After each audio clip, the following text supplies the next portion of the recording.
শ্রদ্ধাভাজন এবং স্নেহভাজন প্রিয় দর্শনার্থীবৃন্দ, সকলকে জানাই আমার পক্ষ থেকে আন্তরিক প্রীতি ও শুভেচ্ছা। আজকে অনেকদিন পরে একটু মন খোলা গল্পের জন্য ক্যামেরাবন্দি হলাম। তো এই তো আমি ছুটিতে আসলাম, কিছুদিন হলো মাত্র, মানে হোস্টেল থেকে বাসায় আসলাম ছুটিতে আর কি। তো আজকে একটু ছুটিতে বই বাজারে গিয়েছিলাম বিকালে মার সাথে বই কেনার জন্য। তো নিউ মার্কেট পেরিয়ে পরে নীলক্ষেত বই মার্কেটে গিয়েছিলাম।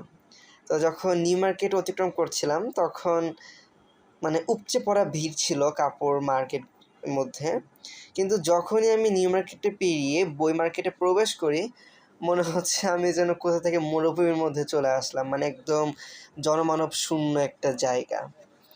মানে বিষয়টি এরকম যে মানুষ কাপড়ের মার্কেটে মানে প্রচুর ভিড়, কিন্তু বই কেনার মার্কেটে কোনো ভিড় নাই, মানে এরকম একটা বিষয়। তো আমি মানে মূলত যে বিষয়টি নিয়ে আজকে আপনাদের সাথে সহযোগিতা করতে চাই সেটি হচ্ছে বই পড়া।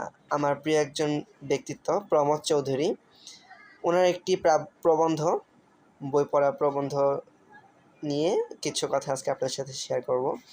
তো আমার বই পড়ার ইতিহাসটা যদি বলি, আমি যখন ছোট ছিলাম তখন আমার বড় ভাই ও ছোট থেকেই মানে খুবই বই প্রেমিক।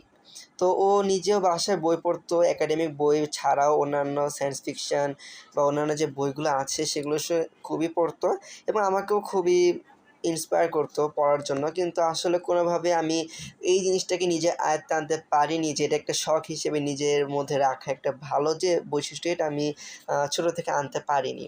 তো যাই হোক, আমি যখন ক্লাস 7-এ হোস্টেলে চলে যাই, হোস্টেলে যাওয়ার পর আমার যখন বিনোদনের অন্যান্য উৎসগুলো সব বন্ধ হয়ে গেল, তখন আমি অবসর সময়ে স্কুলের লাইব্রেরিতে যেতাম বা স্কুল ছুটিতে, শুক্র শনি স্কুল ছুটিতে লাইব্রেরি থেকে বই নিয়ে এসে হোস্টেলে অবসর সময়ে গল্পের বইগুলো পড়া আমার ওই সময় স্টার্ট হলো। তো ওই সময় থেকে আমার বই পড়া শুরু এবং আজ পর্যন্ত মানে এখন পর্যন্ত আমার মানে একাডেমিক পড়াশোনা একটু অফ থাকলে মনে হয় যে একটু গল্পের বই বা একটু মূল্যবোধের বইগুলো যেগুলো আছে বা একটু দেশপ্রেমের বইগুলো যেগুলো আছে বা একটু চারিত্রিক উন্নয়নের যে বইগুলো আছে এই বইগুলো একটু পড়ি, একটু জ্ঞান অর্জন করি। এই বইগুলোতে আসলে কী বলা হয়েছে জীবন সম্পর্কে, এই বিষয়গুলো নিয়ে পড়তে আমার এখন মানে পড়াশোনার পাশাপাশি এগুলো নিয়ে পড়ার একটা খুবই আকর্ষণ হয়েছে মনের মধ্যে। তো বর্তমান যে বাংলাদেশে টিনেজারদের মধ্যে যে একটা মানসিকতা, মানে বই পড়ার চিন্তাভাবনা তাদের মধ্যে নেই বললেই চলে। হাতে গোনা হয়তোবা কিছু পাওয়া যাবে যারা বই পড়ার জন্য নিজে থেকে উৎসুক এবং তারা নিজে থেকে একাডেমিক